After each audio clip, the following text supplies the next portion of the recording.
morning, everybody. Welcome back to English 247. This is for our class for Tuesday, the 17th, where we are discussing Jane Eyre.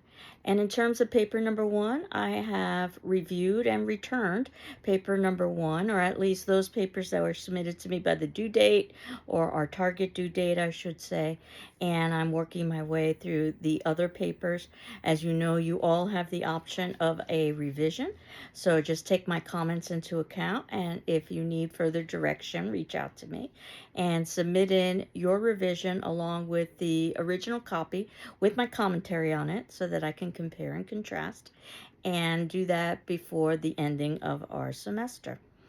And that first paper is going to be very similar to paper number two. So it's never too early to begin thinking about paper number two, which is going to be due at the ending of the semester, though certainly you can hand in early papers.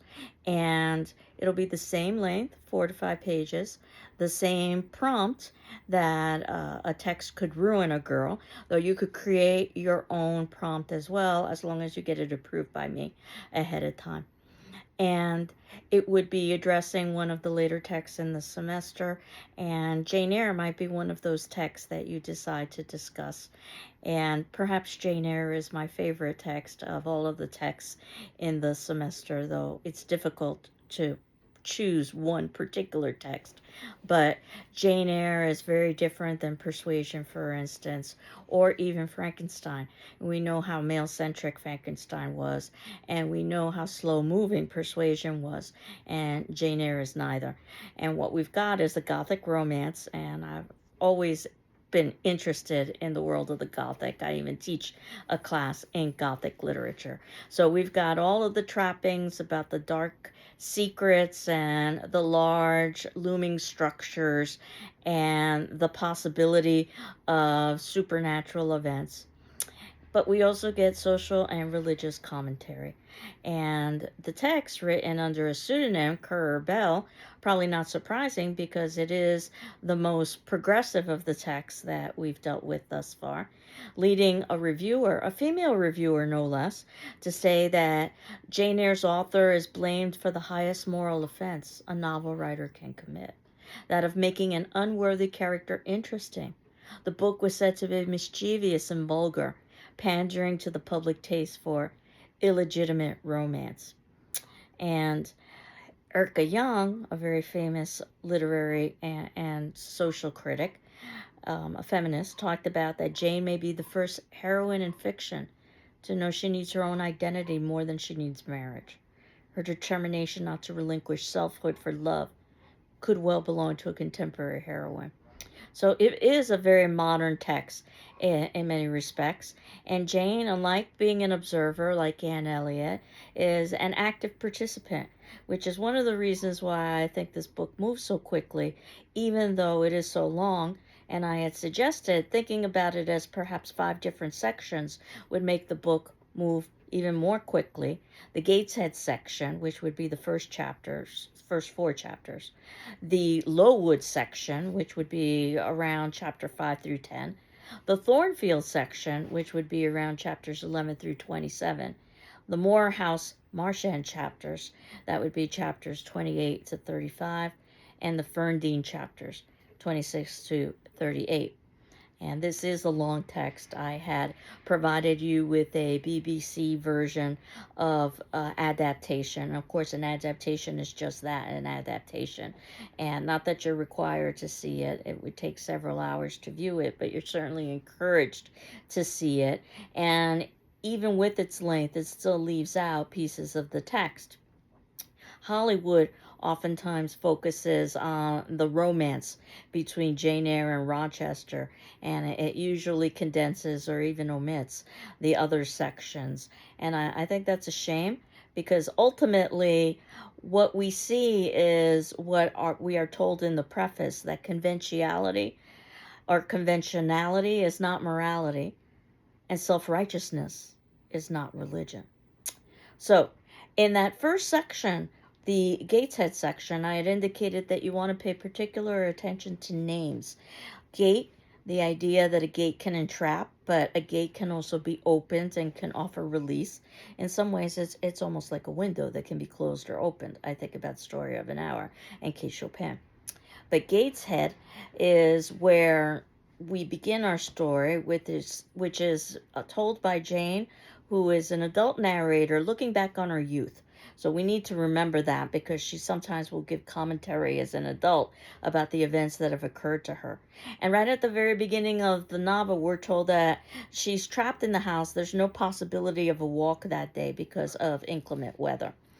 And also, we're told that Jane sits cross legged, which would be quite unladylike when you think about some of the mores and expectations for female. And also, she's reading, and we know how reading can be a dangerous activity on a dreary November day, and that's quite gothic right there. And one of the things we see is how Jane is treated unjustly because she is an orphan. And when she is punished, she resists it, which is a new thing for her. Remember, she's just 10 years old at this point. So this is rather bold for her to stand up to her elders. And we see Jane being bold throughout the entire novel. She's taken to something called the Red Room, which has a reputation of perhaps being haunted. Again, that helps to establish that Gothic theme. Certainly shows how Jane is isolated and mistreated in the Reed family. And you think about a reed, which is something that is brittle and dry, which is basically a wonderful description of her Aunt Reed, who's been charged with watching Jane because Jane is now an orphan. In chapter 3, Jane reflects that she ought to forgive Mrs. Reed, but child Jane does not want to belong to poor people. And I was not heroic enough to purchase liberty at the price of caste. So the Reed family has a good amount of fortune, and Jane talks about that she'd rather be mistreated and still have a certain amount of financial security. And that is something that she will revisit as the novel progresses. And think about the importance of finances when we read something like Persuasion, or even Frankenstein, that Victor can take months off at a time to pursue his hobbies, questionable hobbies at that. Most people, of course, would have work and have other obligations. And that might have been in Victor's best interest, because if he had that, then perhaps he wouldn't have created this unnatural creature. But at any rate, the backstory is that Jane's birth mother had married a poor clergyman. Now, we know the importance of a good match because we read Persuasion, and that marrying a clergy person is not necessarily bad, but it usually means poverty. And the ideal match would be someone with status and also someone with money. And because Jane's mother had married a poor clergyman, she was disinherited. And the importance of inheritance, and we saw this with Persuasion, we will definitely see this in Jane Eyre. Jane's parents both died. Once again, we have a story where we've got a motherless child. Again, not that I planned it this way, but this seems to be a theme that runs throughout the text we're reading. And her mother's brother, Mr. Reed, took Jane in. Mr. Reed died. So now Mrs. Reed is the one who is raising Jane. Again, a reed is something that's stiff or brittle. And she grudgingly raises Jane while she spoils her own children, her birth children, John, Eliza, Georgiana. This almost reminds me of a Cinderella tale in some respects. Chapter 4, we're introduced to a Mr. Brocklehurst, who's described as a black pillar, and he is a symbol for the rigid, hypocritical religion that exists at the time. We get a detailed view of boarding school, Lowood boarding school. Boarding schools were notorious at the time for mistreating their pupils. So that was another way that we've got Jane Eyre being a progressive text, investigating social institutions like boarding schools. And when Brocklehurst asks Jane how she can avoid hell, she tells him she can avoid it by not dying, which was not the answer that she was supposed to give. But we see how incredibly sassy, how incredibly salty, how incredibly strong Jane is as a child, and that only increases when she becomes an adult. And she is brave enough to tell Mrs. Reed that Mrs. Reed is a, quote, bad, hard-hearted, and deceitful, unquote, person. So, as we move to what I call the next section, low wood, a place that's low, a place of deprivation, boarding school with primitive conditions. And the good thing, though, is that Jane meets a teacher that takes her under her wing, Miss Temple.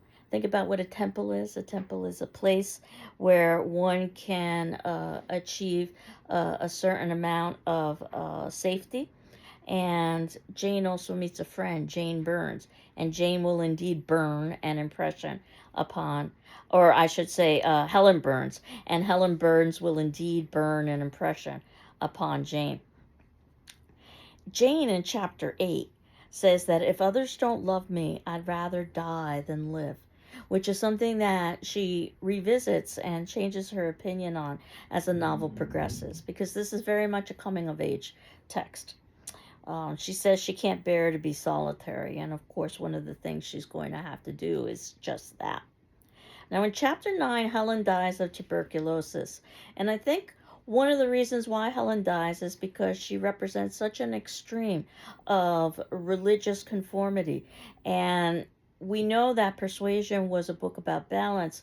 So is Jane Eyre, and that you certainly don't want to be like the Reeds, or pompous and self-centered, but you also don't want to be so coldly religious that you no longer have the ability to empathize or to love.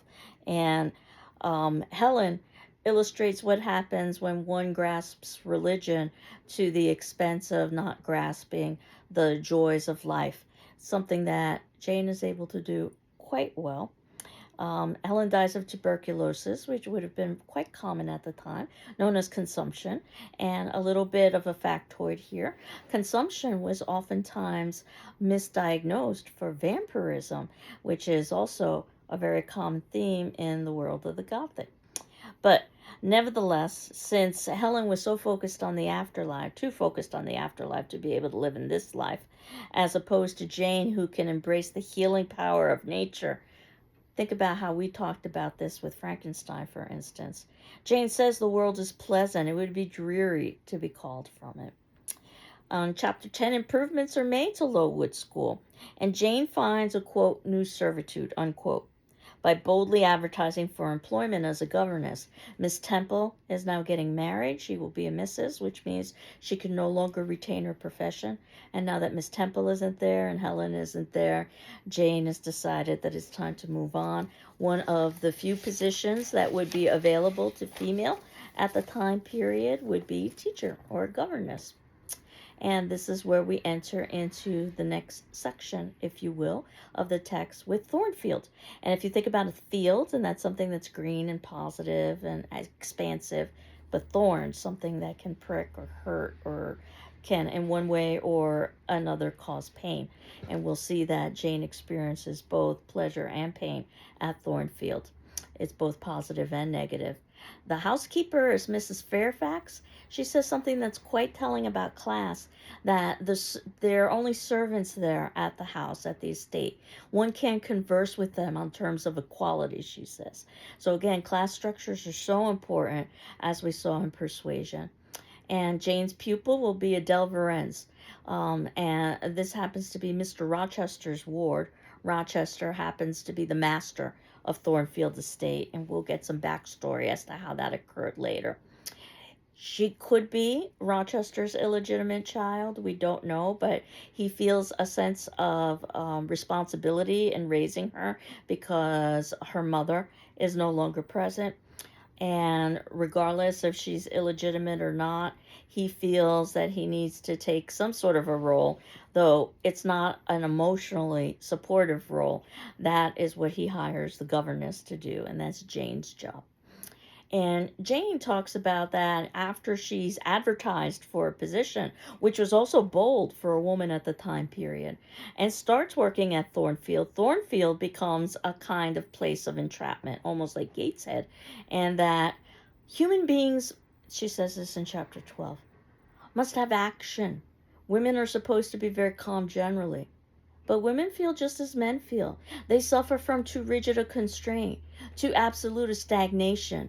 It is narrow minded to say they ought to confine themselves to making puddings and knitting stockings, to playing on the piano and embroidering bags. I can't help but think of Mary Elliott in Persuasion, for instance, and how radical this statement is. We know how important taking a walk is. We saw this in Persuasion, and we will also see this in Jane Eyre, because that means that Jane gets to leave the house, and that's where she has her first encounter with Rochester. And while she is outside the house taking a walk and posting a letter for Mrs. Fairfax, she sees Rochester, who is 20 years her senior, and he's fallen off of a horse. Again, I can't help but think of parallels with Persuasion, the idea of falling, and how that's reflective of falling in love, which is what they will end up doing. Jane is pleased to have done something, an active thing. And Rochester is described as masculine, dark, strong, and stern. Very much the kind of Byronic hero that one would expect during this time period, Byron being one of the great romantic poets, along with Percy Shelley. Jane, in chapter 13, perhaps this is telling, it's going to be a little bit ominous. She shows strength and independence to Rochester by assisting him, which again might not seem to be such a big deal unless we think about some of the constraints during this time period for female. And he's inherited Thornfield after his older brother has died. In chapter 14, we see a little bit of flirting going on, and Rochester is baiting Jane, asking Jane if he's handsome. And she knows the answer, or what she's supposed to answer. She says no. Rochester asks Jane to speak. She remains silent. Eventually, Jane says that nothing freeborn would submit to insolence, even for a salary. And this has definitely intrigued Rochester, because he's never met a woman like this before that goes so against the social expectations and norms of the time period. In chapter 15, we get an incident where Rochester's bed is set on fire. I think it's important that it's his bed, because we will find out, and I hope I'm not giving any spoilers here, that Rochester is married. So that's something that he's been keeping quiet. And of course, the bed would signify the marriage bed.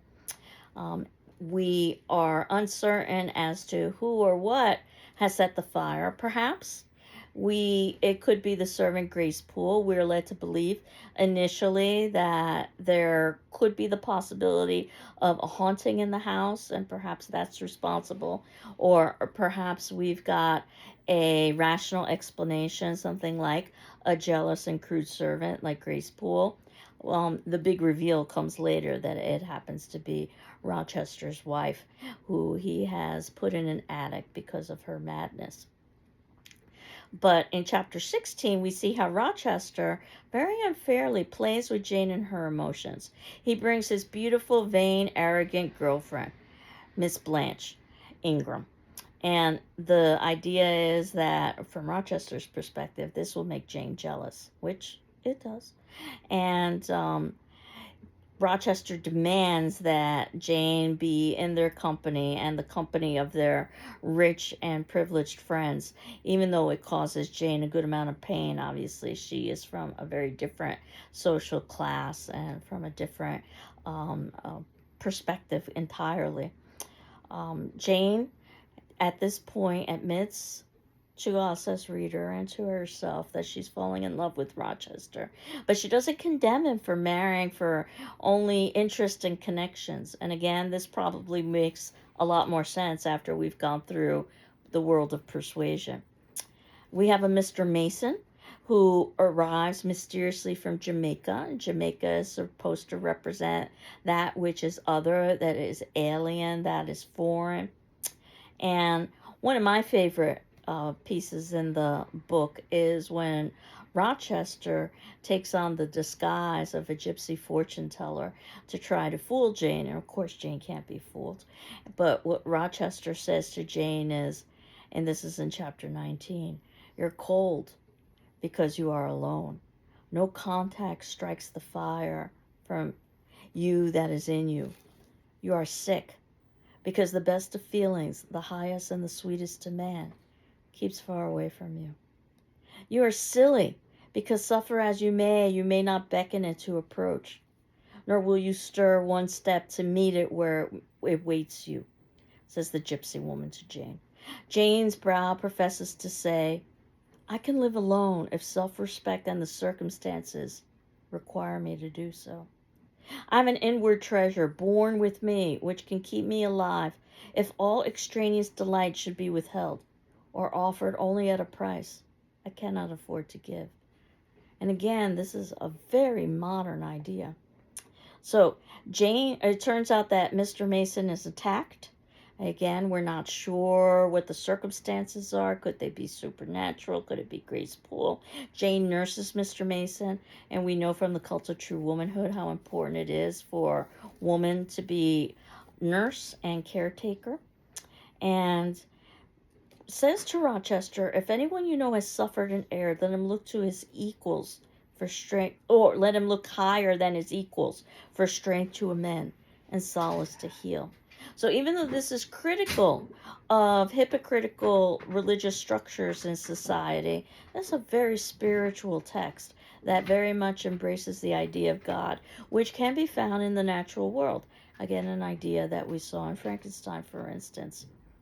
We find out that ultimately Jane is going to be called back to the Reed household to learn that John Reed, her cousin who had tormented her when she was a child, is now dead, probably died of suicide because living the fast life.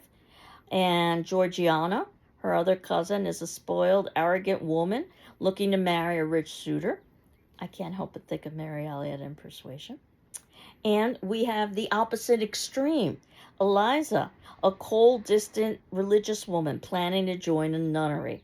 And again, we're supposed to avoid both of those extremes. Jane is in the middle of them, in that she can be spiritual but not embrace hypocritical religion.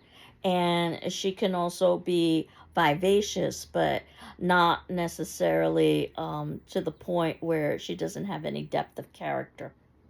And we find out that ultimately Mrs. Reed is now an old dying woman, and on her deathbed, she refuses to accept Jane's reconciliation, which just shows how petty and unforgiving Mrs. Reed is. And Mrs. Reed also reveals a letter. Note how often information is given through letters, again, during this time period, indicating that Jane does indeed have family. She's not a lonely orphan. She's got a distant uncle who's looking to adopt her, and Mrs. Reed has kept this information from Jane. And while Jane would normally be very interested to pursue this information, she's distracted because when she returns to Thornfield, Rochester proposes to her in chapter 23, and this is where the major romance of the novel takes place. He's smoking a cigar, which is quite Freudian because the cigar is very much a phallic image. He admitted he tried to make her jealous, and then lightning strikes in this evil omen and splits a chestnut tree. And Rochester, in chapter 24, wants to spoil Jane and do what he's done with all of his other mistresses. He wants to give her silks and pearls, but Jane refuses. Remember, she has a level of integrity. And she keeps Rochester at bay, saying, I will not be your English Celine Varens. I shall continue to act as Adele's governess, and by that I shall earn my board and lodging, and you shall give me nothing. And that would keep him in reasonable check. And not only a reasonable check, this allows Jane to have a certain amount of independence and autonomy because she's got a salary. Albeit it's a low salary, but it's a salary nevertheless, so she doesn't have to depend on Rochester. Now, Jane is having disturbing dreams, all evil omens about the big reveal that's going to come up. And her wedding veil, actually, in the middle of the night, is ripped in two. Again, symbolic, because Rochester has two wives, as we will find out, or will be having two wives if he marries Jane. The big reveal in chapter 26, Rochester is married to Mason's mad sister Bertha, which is why Mason was visiting. And hidden by Grace Poole. Grace Poole is the caretaker in Thornfield. And in fact, this is an interesting idea about putting the mad wife in the attic. It's very much a trope, especially during the time period. Something we'll talk a little bit about when we watch a documentary about Emily Dickinson. But if you are curious about Bertha's backstory, there was a novel that was written, of course, fiction, Wide Sargasso Sea by Jean Rice, that talks a little bit about Bertha's perspective. But nevertheless, in chapter 27, Jane, after the reveal is made, realizes that she has to leave Rochester, even though she loves him dearly, because she can't marry him because he's already married. And she thinks to herself, none shall help you. You shall yourself pluck out your right eye, yourself cut off your right hand. There's some foreshadowing here what's going to happen to Rochester in a fire in Thornfield shortly after this. Resist the temptation of becoming Rochester's mistress, telling him, do as I do, trust in God and yourself, believe in heaven, hope to meet again there. And she thinks, I care for myself. The more solitary, the more friendless, the more unsustained I am, the more I will respect myself. Think about how Jane has grown from her early days when all she wanted was attention and love when she was a child. Jane flees Thornfield and she flees into nature. The universal mother is what she's called. We talked about perhaps nature being the central female figure in Frankenstein, and nature being benign and good. And Jane suffers the physical and emotional pain of becoming a beggar, where she realizes that being poor is not a crime. So she needs to be humbled as well. Eventually, she's rescued by the Rivers family. The river is going to bring Jane to a new place. Again, all the names are so important. Mary, Diana, and St. John. And this section of the book is Marsh End, or Moor House, which is where Jane finds herself. A house where she's going to get more for herself. Or this is going to be the end of the marsh, or something negative for Jane. The end of her pain and the beginning of happiness. And perhaps we do have to suspend a little bit of disbelief here, because it turns out that Jane, in her days of begging, ended up appearing at the doorstep of her long lost family. So Jane, and at the doorstep, after going through poverty and deprivation and cold and hunger, basically collapses. And the Rivers family nurses her to health, and she awakes 3 days later. 3 being so symbolic of a physical but also a spiritual rebirth. If you think about some of the biblical stories about 3 days to rise from the dead for Jesus. And Jane very clearly tells the housekeeper, who had initially wanted Jane to leave, that poverty is not a crime, which is something that Jane had learned. Remember, she had a very different perspective at the very beginning when she lived with the Reeds. So Jane bonds very closely with Mary and Diana, almost as if they're sisters. St. John, not so much. He offers her a humble job teaching poor children, which Jane accepts. And again, even though Jane has grown, she still has some more growing to do. She's used to being a governess of a rich household, and the idea of working with poor children initially rubs her the wrong way, but she realizes that that's not the correct way to think or live her life, and she's trying her best to not think in that way. So this is definitely a journey for Jane, even though she admits in chapter 31 she felt degraded by the ignorance, the poverty, and the coarseness of her new pupils. But she knew the feelings were wrong, and she strove to overcome them. And one of the things the Rivers family learns is that they had a long lost uncle, John, who died and didn't leave them an inheritance. It turns out that he left them to another family member. All of this is going to tie together in a nice little bow by the ending of the novel, when St. John learns that Jane Eyre, as she's been calling herself, Jane Elliot, no connection at all to persuasion with the use of the Elliot, is it has been being searched for by a Mr. Rochester, and that St. John, Mary, and Diana Rivers are Jane's cousins, and their Uncle John, a rich bachelor, it turns out, has left his inheritance to Jane. And think about Jane's last name. Jane is an Eyre, or heir, H-E-I-R. So the title basically gives away what will happen in the novel, though we may not necessarily realize that. And of course, Jane is in reference to the idea of a plain Jane, the idea that Jane doesn't have much. She doesn't have money, and she doesn't have beauty, and she doesn't have status, but she has self-respect. So she has everything. And he left his inheritance to Jane in revenge against the River's mother, his sister, who married that poor clergyman. So it all fits together. And Jane in chapter 34 shows how magnanimous she is because she joyfully shares her fortune. Now Jane is a rich woman with her cousins. And St. John proposes so that Jane can become his wife, a missionary's wife, and they can go to India to serve God. Now, before this, St. John had been dating, or at the very least, had been interested in another woman, a Miss Oliver, who is rich and vivacious and beautiful, but he realized that she really wouldn't be suitable for a missionary's wife. Again, we see the idea of religion taken to the extreme of being cold and hard and ambitious, which is what St. John is. He's not a very attractive character.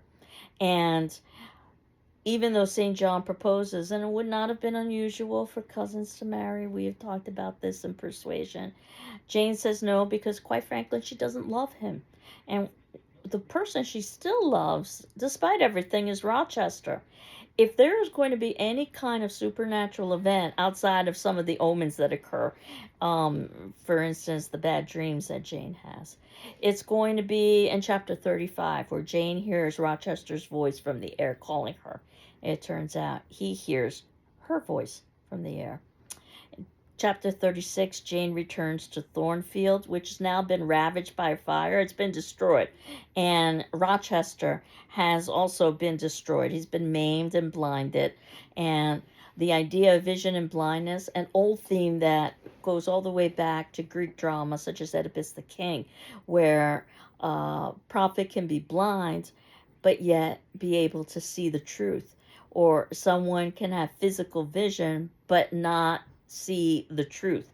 Here we find out that Rochester is now physically blind, but now he has insight in his sins and the way he has gone wrong. And it seems that he has suffered sufficiently and has achieved some kind of forgiveness from God. He now resides in his second home. It's called Ferndean. Think about a fern, which is lush and green, and something that's positive, which is how this novel will end in a positive way. It turns out that Rochester had tried to save his wife Bertha from the fire, but she had died. Rather convenient, I suppose, for our happy ending, because now he's a widower. So now he is free to marry Jane. And he realizes the error of his ways and some of the sins that he has committed. And now Jane, who is independent and loved, is able to marry Rochester, who is the exact opposite of what he was at the beginning. Now Rochester is dependent and humbled. So in chapter 37, we get our happy ending, where they've been married 10 years with the son. And there is even some return of Rochester's sight, just enough so that he could see his firstborn. So that gives you an idea of some of the major themes in the text, or at least some of the major episodes in the text. Some of the themes, and you can see this in the notes below in the second section. Gender, definitely. Class, certainly. Religion, obviously. Hypocrisy and honor, which is something that we'll talk a little bit more about next class, with our attendance question being due on Thursday, the 19th. And of course, if you need additional time, just ask me for an extension. And no, you're not required to respond to your peers, but you are required to read their responses and my responses in turn. That'll give you an idea of what we might have discussed in class. And because I did a kind of overview of Jane Eyre, I thought you could do something a little bit more detailed to identify a quote that you find particularly compelling in Jane Eyre and briefly indicate why you find that quote to be compelling. That's really the more important piece there. And then what we will do next class is put some closure onto Jane Eyre, and then we can talk about the second half of our semester. So I hope you're doing well. I'm doing well, and we will continue on next class. Take care. Bye-bye.